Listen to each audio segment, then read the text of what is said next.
inspirational young leaders, potential governors and presidents in the making.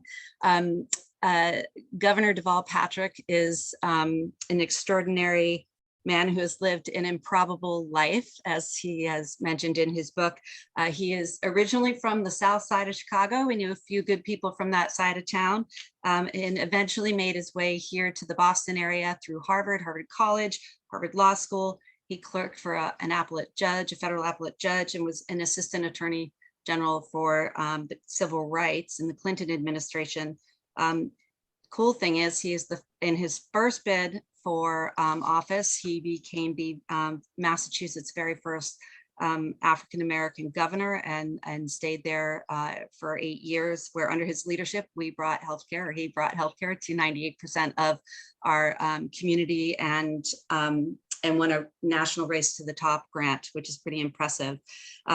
He's actually joining us today as a longtime advocate for youth, and as the co-chair of the Future of Tech Commission, which he'll explain a little bit more about, but as it's an appointee of President Biden and the FTC. But just one fun fact, because I did read his book many years ago called Reason to Believe. And one of the things that I thought was really cool about Governor Patrick is that the fact that he was dumped in the middle of Sudan when he was younger, as I believe it was a Rockefeller fellow, and had to figure out, I think, how to get, well, dumped in Cairo and had to figure out how to get to Sudan for his job, and planes, trains, and camels, and lorries, and wrecks, and everything later, without showers and baths and dust, he got there. And so quite resilient, understands what grit is all about. And I'm just thrilled that he's here with us today. If anybody can give you a reason to believe in the people behind the politics, that would be Governor Patrick, because he is such an authentic human being.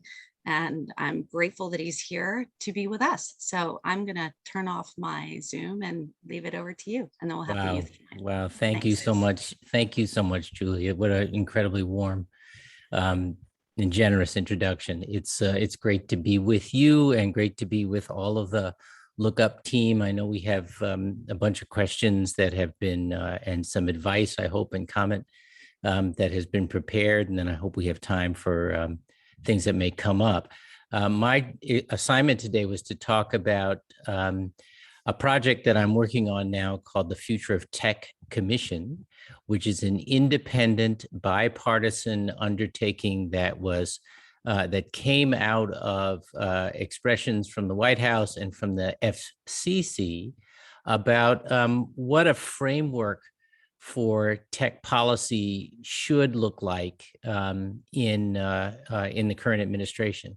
And the way I guess I think of it as a non-techie is that we were charged to sort of chart a path between innovation, all the ways in which modern technology has made our lives easier, more convenient,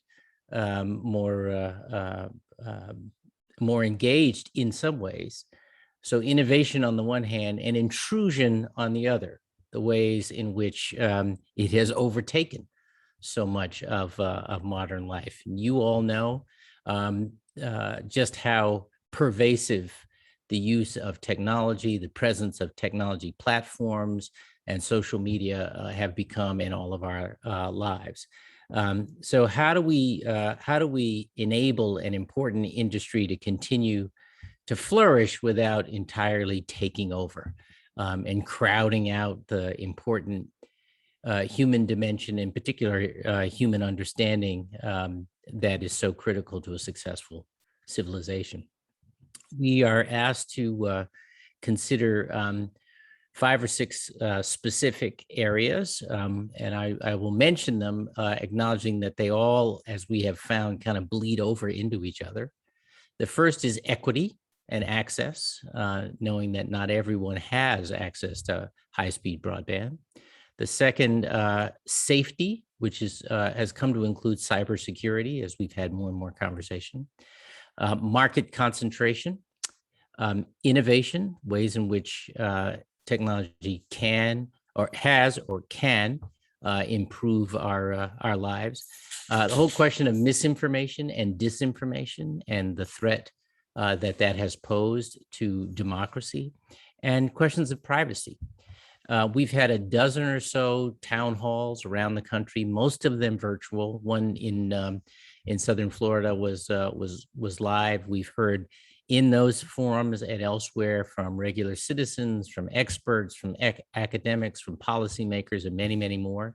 We've talked to all of the industry leaders at this point, and those who are leading the regulatory framework in Europe and Australia, which are the jurisdictions that are in some respects the most active and furthest along. Our recommendations are coming together and they're not done yet. We are hoping to finish by the end of this of next month and present them to the White House. But there's some kind of obvious and basic takeaways that we that I think I can probably talk about now, and I'd be interested to test with you as I listen to your comments and your questions. One is that technology really is everywhere. It's a part of everything for so many of us. It's how we communicate. It's how we get information. It's how we do research. It's how we educate each other. It's involved in healthcare and public safety, in commerce, and so forth. And its ubiquity is in many respects a great advantage, in some ways demonstrated during the pandemic, when so many people were having to break their routines. But the other side of that is that it is not accessible universally. It's not available to lots of folks who live in rural communities. It's not affordable for lots of folks who live in urban communities, and it's not understood by wide numbers of folks who might take advantage of it, but don't understand its potential, or don't understand its, the sort of the language of it, how to plug in. It is empowering, but it is also intrusive. We did some polling that showed that 10 years ago, I'd say my kids' generation accepted the amount of privacy they gave up by being active on social media. What the polling shows is that same generation and just about everybody else think maybe that intrusion has gone too far, and maybe there's too much of our private information and data about us that becomes used and aggregated and sold on to unknown parties for unknown uses. And that ranges from, the inconvenience, if that's what it is, or the nuisance for some of us of those targeted ads, to when that information migrates over to campaigns around misinformation and disinformation, and the very, very important free speech questions that some of the solutions to that raise. We've also had to consider, as you might imagine, that many states have stepped out and started to take action to limit the intrusiveness of some of the social media platforms. But we're also mindful that these are global platforms, and that trying to do this state by state is not nearly as effective as having a meaningful policy framework at a national level. And I will say that in every conversation we've had, including with industry leaders, we start with the basic question: should we have a national or federal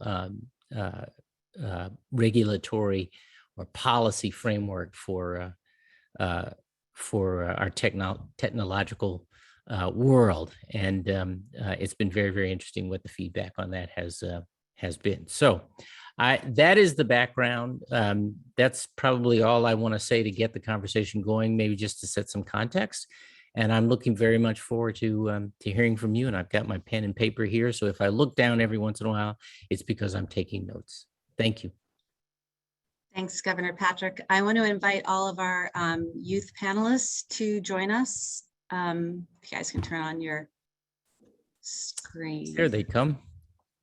So because I enjoy seeing everyone's faces, I'm going to leave this in gallery mode. I believe the audience is following my view. It's the best we can do if we can't be in person. So trying to create sort of a group point here. Governor Patrick, you made some amazing comments that I know fit nicely in with what some of our youth have to say. I will, so with everybody here, just because we'll do a quick introduction. Here's how it's going to go. Your name, what state you're in, or if where you're living or currently sitting, and your school, if you're in school right now, or your organization. Don't give a big intro. Just so we'll start with Danyelle quickly, and we'll just go around so everybody in the audience knows who you are. Great. Hi, my name is Danyelle Robinson. I am a sophomore at University of St. Thomas in St. Paul, Minnesota, and I am a youth council member and communications intern for the organization Live More, Screen Less. Terrific. Perfect. Thank you. Elliot. My name is Elliot Chapman. I am a non-binary 17-year-old student who I've lived in Massachusetts my whole life. I'm a senior in high school at Concord Carlisle Regional High School. I'm honored to be here. Great. Thank you, Elliot. Jada. Hi, my name is Jada Washington Booth. I'm in 8th grade. I live in Florida, and I go to Sawgrass Springs Middle School. Thanks. Thank you, Brian. Jada. Hi, good morning. My name is Brian Feminella. I'm a senior at the University of Southern California and current CEO and co-founder of SoundMind. All right. Thank you. Hannah. Hi, my name is Hannah Chung. I'm a first-year student here at Northeastern University. I'm originally from Los Angeles, California, and I am one of the 2021 Social Innovator Award winners from LookUp. Terrific. Lee. Hi, my name is Lee Blake. I'm a recent graduate of NYU, currently based in DC, and I'm on the Social Dilemma team. Thanks. John. Hi, I'm John. I'm a recent graduate of St. Joseph's University in Philadelphia, and I'm also part of the team at Screen Allies. Thank you. Great. And Shivani. Hey everyone, I'm Shivani and I am a senior in high school from Atlanta, Georgia. I am currently the Director of Programs and Partnerships on LookUp's Teen Leadership Council, and I'm a chapter president of the Future Business Leaders of America. Terrific. Tyler, and then Emma. Hey, I'm Tyler. I'm a 3L at the Texas A&M School of Law. I'm originally from Arkansas. I'm currently serving as the Director of International Counseling for the National Black Law Student Association, and I'm the founder of GovLove. Beautiful. Hello, my name is Emma Lembke. I'm currently a first year at Washington University in St. Louis, but I'm from Birmingham, Alabama, and I am the co-founder of the Log Off movement and one of the co-founders of Technically Politics. All right. Thank you. Perfect. Dazzling. Good job, guys. All right. So the first group, we have Lee, Hannah, and Shivani are going to give a perspective of kind of what keeps them up at night today. What are some of their worries? What are the challenges they see from Gen Z's perspective about growing up in this digital world? So we'll let those three go. They're gonna speak for like 30 seconds each, and Governor, feel free to jump in with questions. Is it okay? Okay. Discussion. Yeah, I was going to ask you that. Okay. So in my work at the Social Dilemma, I kind of see a bird's eye view, the issue regarding social media platforms specifically. It's kind of interesting how difficult it can be to exist as a member of Gen Z because of the existence of these platforms. They're so ubiquitous in our culture that it makes it almost difficult to opt out. You can feel like you're isolated and missing from an entire generation if you choose not to engage with these platforms. And yet if you do engage with them, then you're opening yourself up to a host of mental health issues that you kind of don't deserve. So what keeps me up at night is the choices that our generation really has in terms of connecting with each other and making real bonds, especially in the age of COVID-19.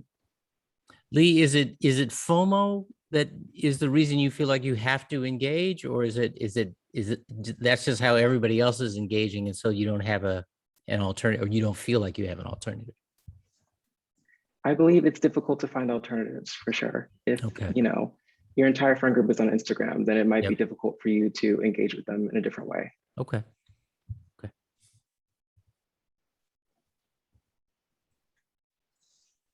Hannah, you guys don't have to wait for me. Go ahead, Hannah.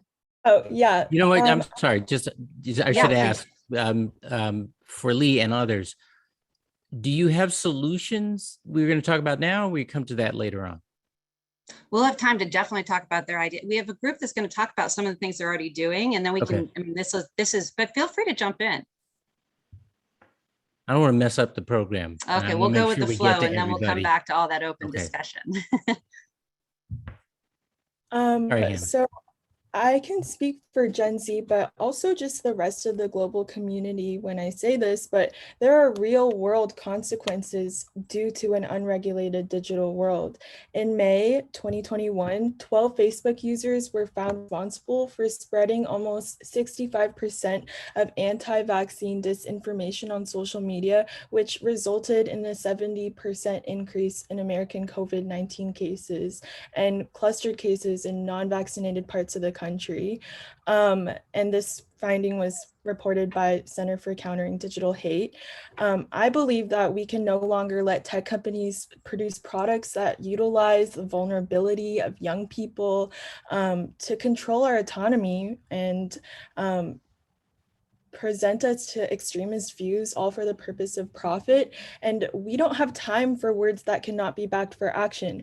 As exemplified in this panel and the rest of the Y4Y summit, we see young people educating ourselves and our peers to take back agency with our curiosity and will to be global change makers. So we're asking the leaders of our global community to listen to our lived experiences so that we can enact tangible solutions that can create a more responsible digital world. And you'll tell us, you'll tell me what some of those tangible solutions are, I assume. Right. Great. Great. Shivani, you want to share your perspective? Yeah, of course. Thank you. So I think one complex issue that I want to address is kind of nuanced business models and the manipulation of young people's identities, I guess, from the perspective of someone who's in Gen Z. So a lot of these algorithms that quote unquote provide meaningful social interaction elicit a lot of strong emotional reactions that can be divisive, polarizing, and even inaccurate in the kind of information. And this really develops our generation's values, morals, personality. And I think it's important that we acknowledge that and understand that we want to cultivate a generation that can regain that sort of self-autonomy. And to think back at solution-wise, one of the ways that I think is really important is public-private solutions. Rethinking business models and algorithms with less barriers to entry into this kind of industry, and also encouraging innovation from Gen Z using our immersive experience. Some suggestions, I guess, in terms of what business can think about is reducing algorithmic amplification, a lot of transparency in how these algorithmic constraints and processes work, and what data is actually being targeted and used. Also, limiting surveillance advertising as an influencer in pricing models for a lot of these companies, I think, can reframe how we interact with social media platforms. We've been hearing a lot about that. Thank you. Those were kind of the sort of the framing of some of the challenges. I know that the team has spoken a lot about identity and we talk about this growing up in a digital world. I don't know, just anybody else, I just want to give you a chance, or Governor, if you have thoughts on this. I mean, I think everybody would love to hear what you've been hearing from other places as well. I think we've been getting a lot of these, of the perspectives and the anxieties that you describe. If anxiety is I'm certainly anxious about it. Both the harvesting of personal data and information, the aggregating of that, the amplification of sensationalism as a way to draw, clicks and eyeballs and all that. And then as one industry leader put it, he said in his company, we are the customer. He said, if you look at some of the social media companies, he said, we are the product. We're not the customer. They're selling us. And the more sensational, the more compelling the sale, which is one kind of oversimplified account of how or understanding of how and why disinformation has as much presents as much danger as misinformation, meaning, and the distinction I'm making, I'd be interested in whether you guys experience it this way. Misinformation can include the kind of the dumb mistake. Disinformation is intentional. And by the way, it's weaponized, if you don't know already, by adversaries, internal and external. It's a significant threat to our democracy, but I'm not sure, and let alone, and I don't mean to breeze past the question of individual and well-being and a sense of safety and mental health and wellness. But I'm not entirely sure that it is appreciated, that point is appreciated as deeply as it is among you. I'd be interested in what your sense is of your generation. And I realize there's a lot to ask you to speak for your whole generation. But I will say one other thing, Julie, and then I want to make sure we hear from everybody. We did some polling in the summer, at the end of the summer. Some of it was reported on in the Wall Street Journal in September. And that polling revealed that something like 90% of Americans across generations, across party, across region, were ready for comprehensive federal limitations on social media and tech platforms. Now, whether that represents a consensus about what that ought to be or not remains to be seen.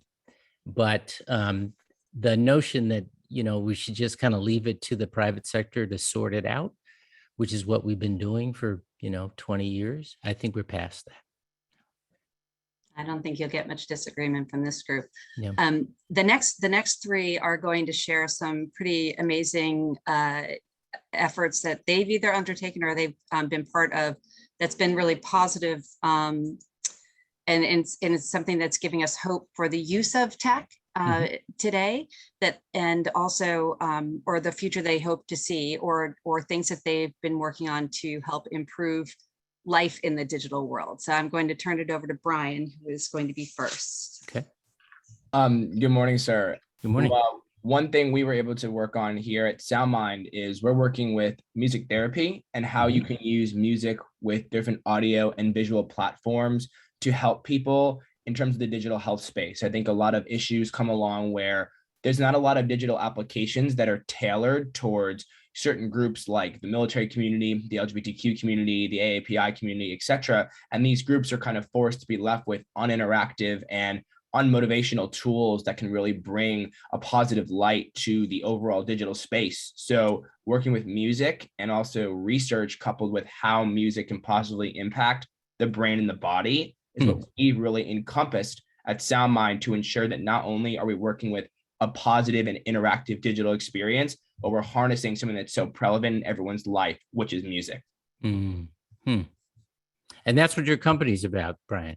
Yes, sir. We are an audio and visual music therapy platform that helps people with mental illness.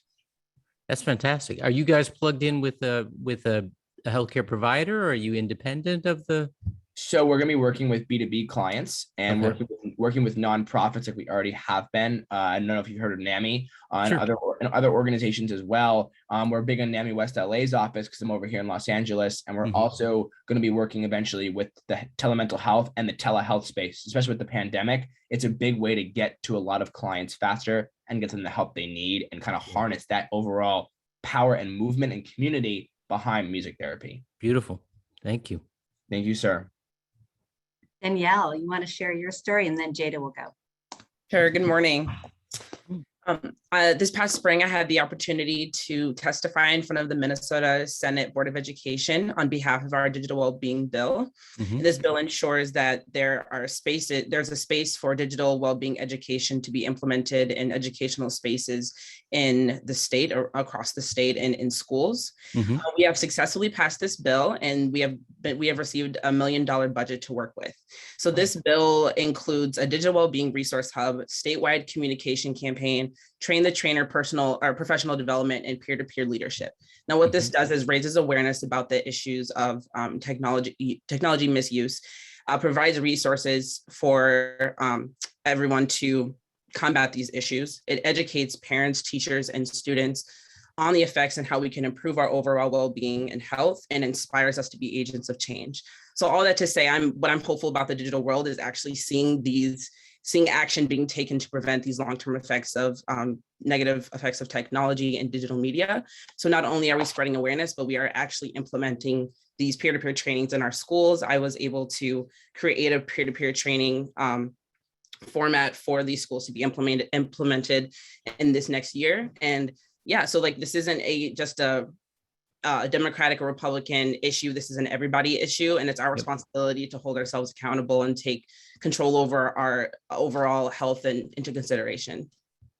That's excellent. How long did it take you from the hearing to getting the bill passed?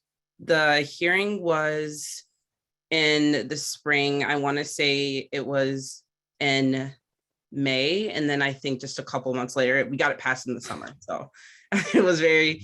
We need to clone you, girl. I mean, I think that's awesome. The most impactful. So that's awesome. Can you give me just a flavor, Danyelle, for the kinds of advice you give to people about how, on their own, without a regulatory limit, you protect yourself on? Yeah. So so our peer-to-peer training involves the 5 dimensions of well-being, which is mental, physical, emotional, cognitive, and social well-being. And so I'll just give a specific example about the physical well-being for sleep. There's been a ton of studies about sleep is incredibly important and how our phones take away from that. And so being intentional with the consumption you have on your phone, especially around the time where you have a routine of where you need to rest your mind and rest your brain, is going to be really helpful in your well-being, and it's going to help you out throughout your next day. It's not just the sleep period, but it's how you function in your daily life. Okay, so it's about information for people, it sounds like. Right. Yeah, good. Thank you. That's great.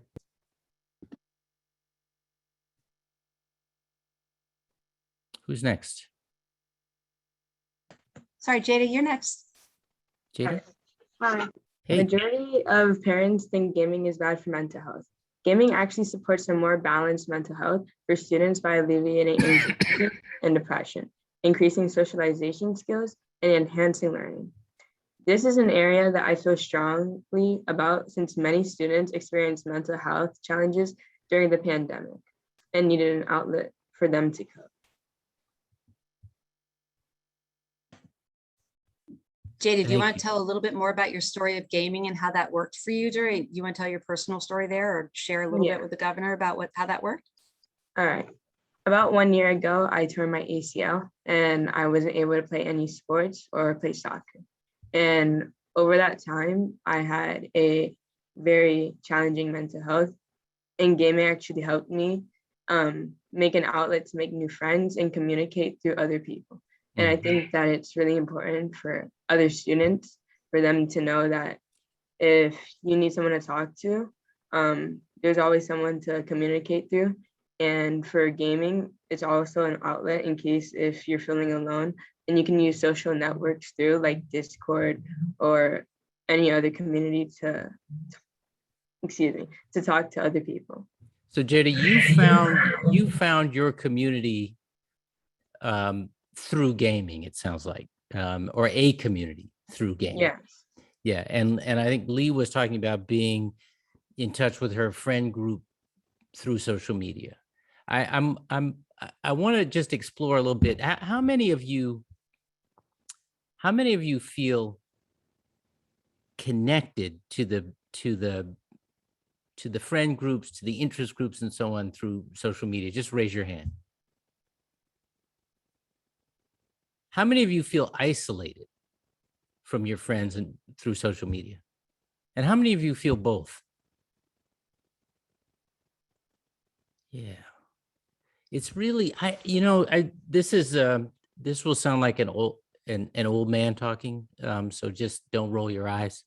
But there, I mean, it's such a fascinating tool in the sense that, you know, you can, I remember I gave a commencement address about this many years ago, before as a society we went real as deep as we have gone in social media. It's like, I remember saying then and thinking then, you can break up by text, but you can't fall in love.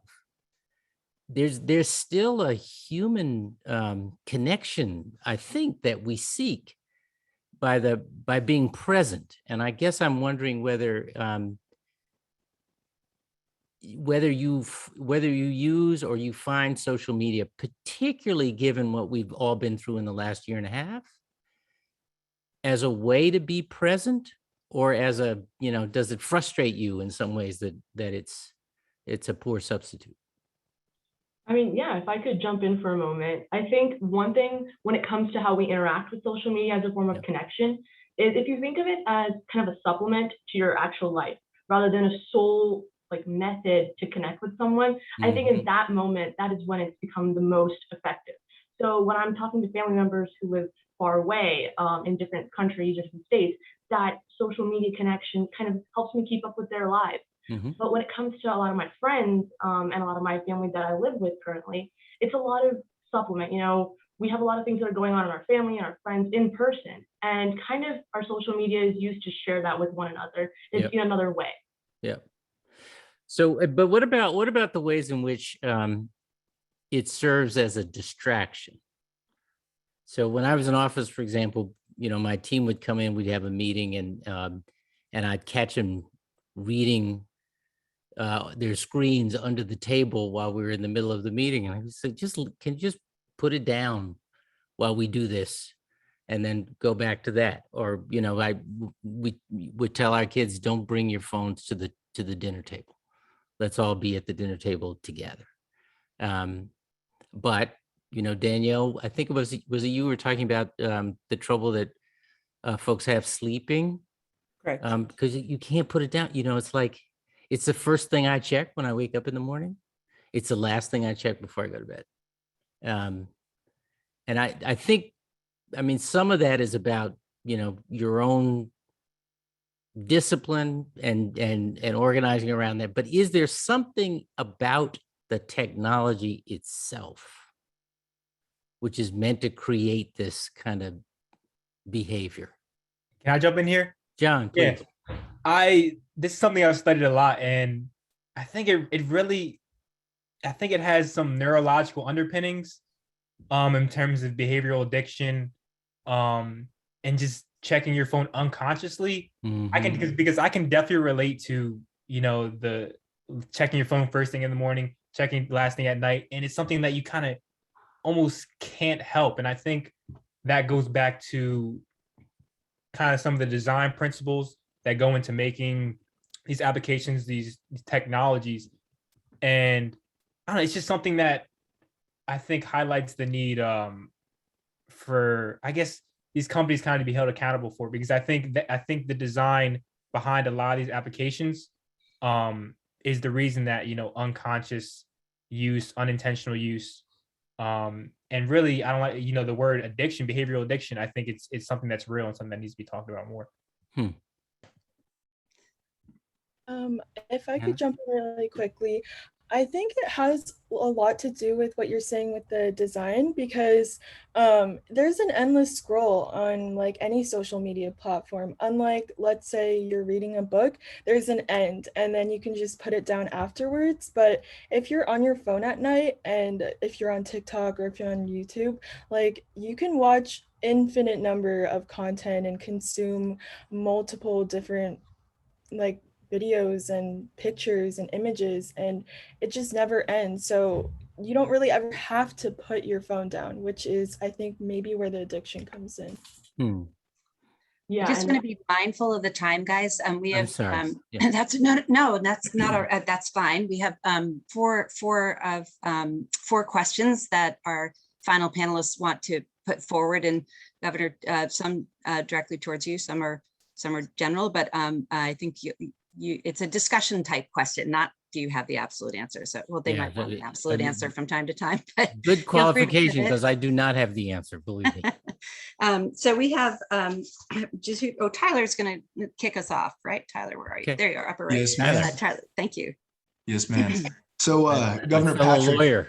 Oh, yes, sir. Yes, sir. And it's a law-related question. Yeah. I really liked what you were talking about earlier with amplification and sensationalism on these apps and the way that they promote things.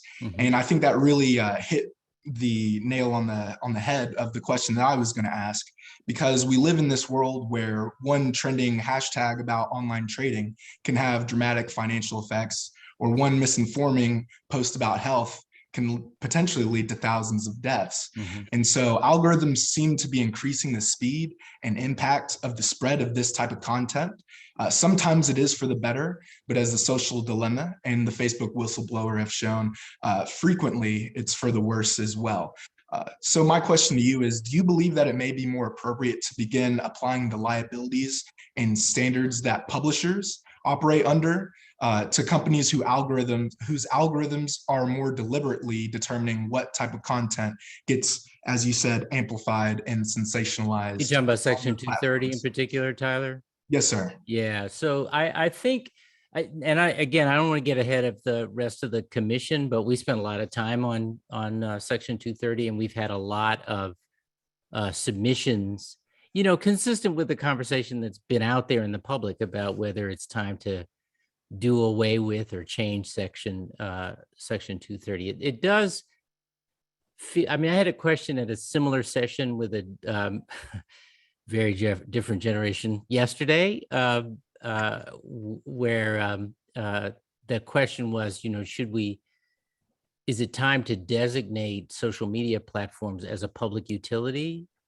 And then what are the implications of that? And I think it's a similar sort of thing when I hear you ask the question, is it time to treat the social media platforms as publishers?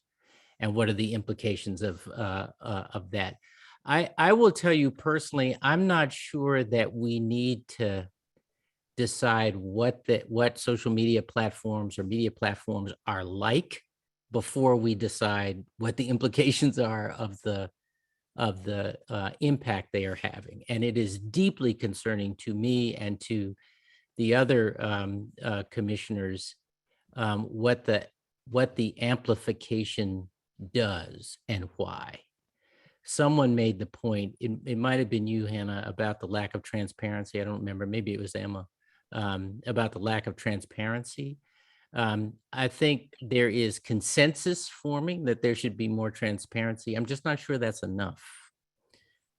Because if you know what's in it, and if it's made known to you in plain language and not in the fine print, as it were, then what are you supposed to do with that? It's interesting to researchers, maybe. It certainly would be. It'd be interesting, maybe, to some counsel if there was a way to bring a lawsuit.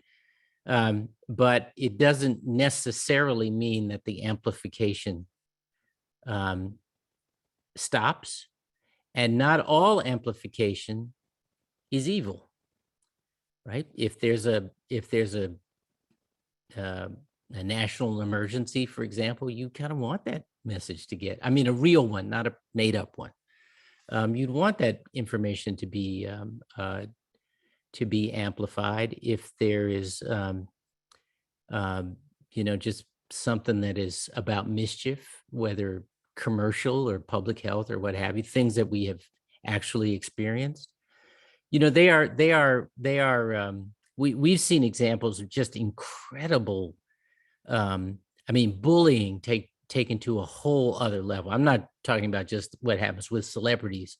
I'm talking about what happens with kids in high school, in middle school, and what the use of a sensational word or comment does to drive that bullying online. And if you are absorbed in in the friends circle in social media, it is hard to just brush that off, to act like it's not happening, because your whole scene is happening on, or a lot of it is happening on social media, if I'm making myself clear. So I think we're trying to work that way through. And of course, you know, as those issues have been presented to us, they almost always come with a comment about First Amendment rights on the other hand, and the question of whether a regulatory framework could or should undertake to address content is as you know, I think everybody does, but you know, because you've been studying it recently, is a pretty delicate place to be, and something we're trying to respect. Personally, and here I am not speaking for the commission, personally, I think there is a line that can be drawn between saying what you want on and through the internet, even if I don't like it, and a formula that drives up notice of that, you know, that has nothing to do with the quality of it or the content of it. And by the way, it's not the formula alone, it's the bots and the you know, the stuff that makes it seem like the sensational thing is really what everybody's focused on and looking at, or should. And it's, you know, at the end of the day, it's all about influence, whether it's about selling you jeans or selling you a flat earth theory or QAnon or what have you. It's all the same thing. Thank you. We've 3 more questions. So I'm going to turn to Elliot now. Hi, Elliot. Hi. Like I mentioned before, I'm a senior in high school. You know, I've taken art classes all throughout my life, and my mom's an artist, and so my background pretty much is in art. And one thing that you're painting behind you? No, I didn't make that. Okay. Yeah, no. I've been sort of conditioned to look at the world through an artist's lens, to notice media and the importance of media and the importance of the message of media. And another thing that I've noticed, you know, just a person of this generation, of this age, really, this technological age, is this sort of growing blend of entertainment and information and how that is influencing media. Yes. So my question was, A, sort of what is your opinion on this sort of like dizzying mixture of the two? And B, how do you think you know, future generations will reflect upon our decisions that we are making or not making, maybe on maybe controlling or influencing or empowering these kinds of decisions? Man. 2 impossibly big questions, which I will touch on, and then I'll ask you what your answers are. Julie will know, because she's heard me say it any number of times. I think as a newbie, you know, candidate, back when I ran for governor, I was struck by how, and I've since been struck by how the experience of being a candidate or serving in public office is a sort of a blend of substance and performance art. And I think in those years, that was, you know, 2006 when I was elected, and since, it has shifted so much more to performance art and less to substance. And that too strikes me, Elliot, as about kind of getting this mojo, the, you know, social thing happening, that sensationalism is what counts. Not the thoughtfulness or integrity necessarily of your idea, but getting attention seems to to matter. And I see you nodding your head, but that's deeply worrisome to me. It feels old-fashioned to say it. I mean, I was slow to get the performance art part when I was running, but I figured I had to get it enough. I mean, I didn't do stupid stuff, not intentionally anyway, but I had to get it enough so that I could get attention. So I get people to pay attention to the substance. But now it seems like, there are an awful lot of people running and serving who could give a whit about the substance. It's all about performance art. And the money that is raised and the media attention that comes from that. I look at the ways in which, I don't want to even get into to how the media covers policy making and politics and our sort of social debate right now, because a lot of it is made to, and I don't want to get into it because I'll get blowback I don't have the time or staff to respond to, but it feels like it's mostly about a horse race. It's not about, what anybody is trying to do or not do to make us a stronger, more cohesive, more forward-looking society, and more successful and frankly more just society. It's just a horse race. This one's up, this one's down, this one's poll is here, and that one's poll is there. And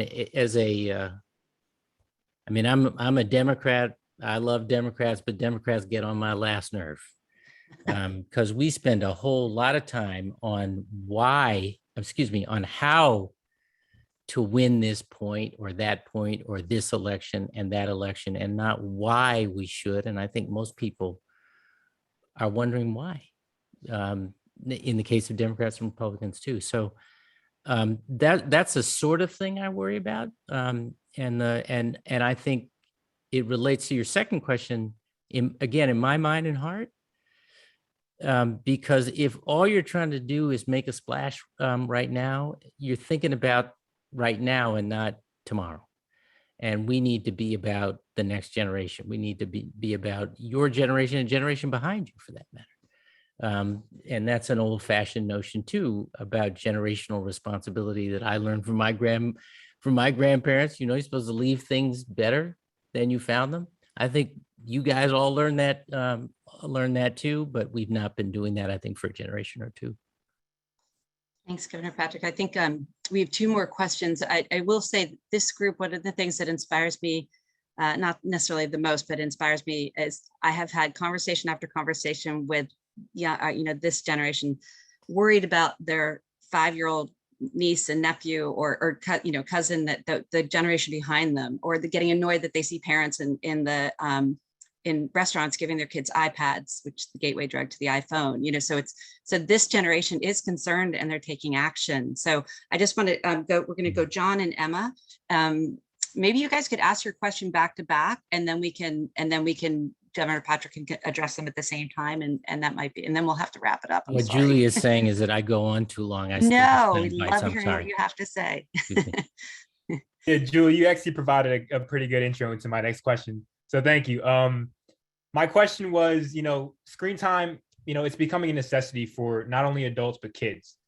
And I guess in short, I wanted to hear, what do you think are some important steps that can be taken, not only at a household level, but maybe an organizational level or even a government level, to not only, mitigate some of the negative consequences that come with increased screen time, like, diminishing social skills, and attentional disorders and so forth, but also educate families on those effects.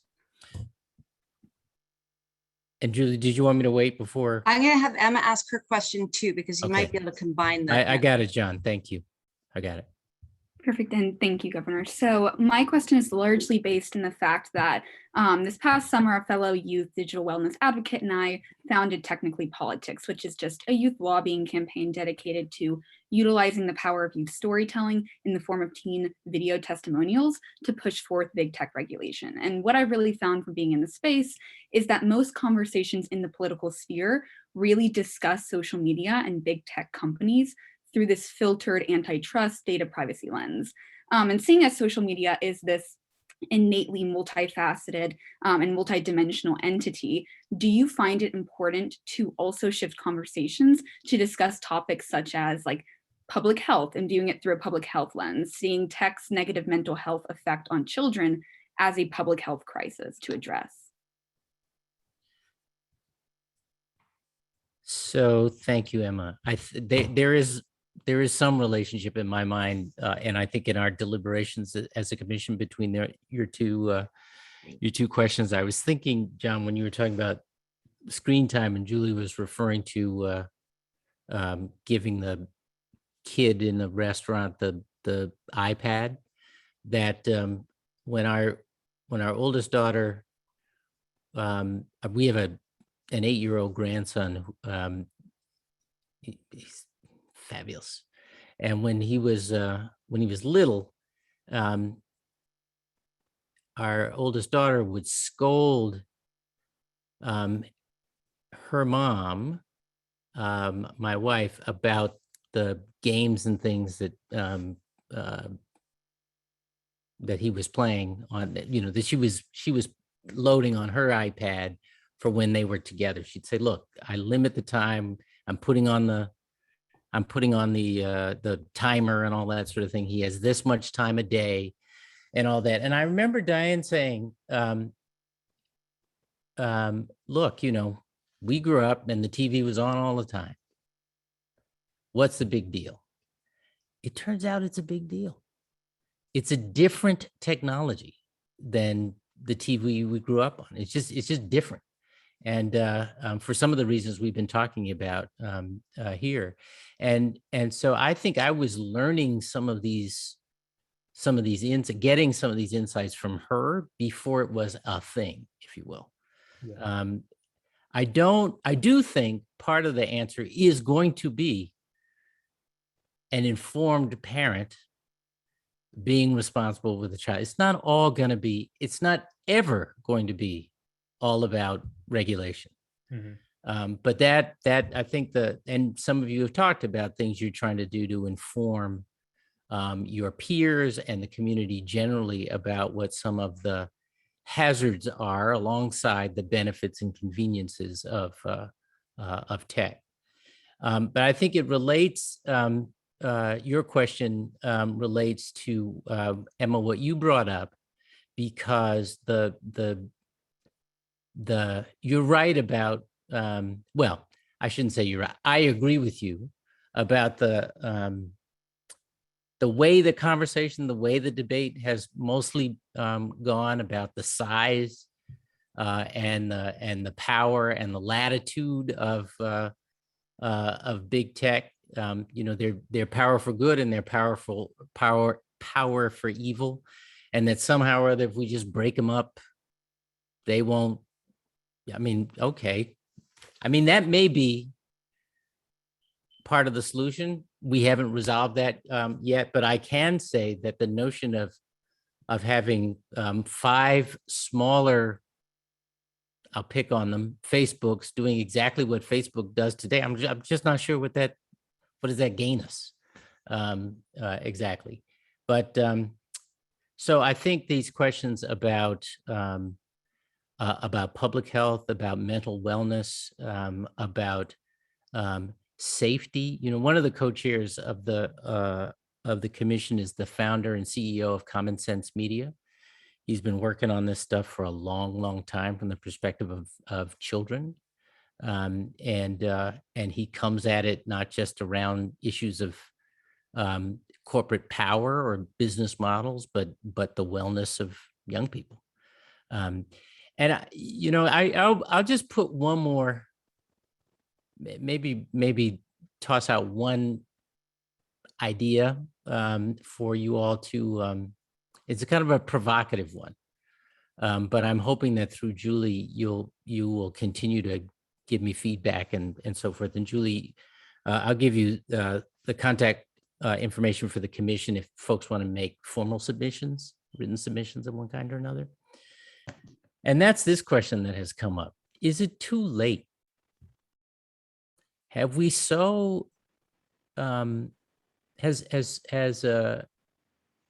technology, and in particular social media platforms, so affected the formation of the character of this generation and of this country and our times, that there is a genie here we can't put back in the bottle?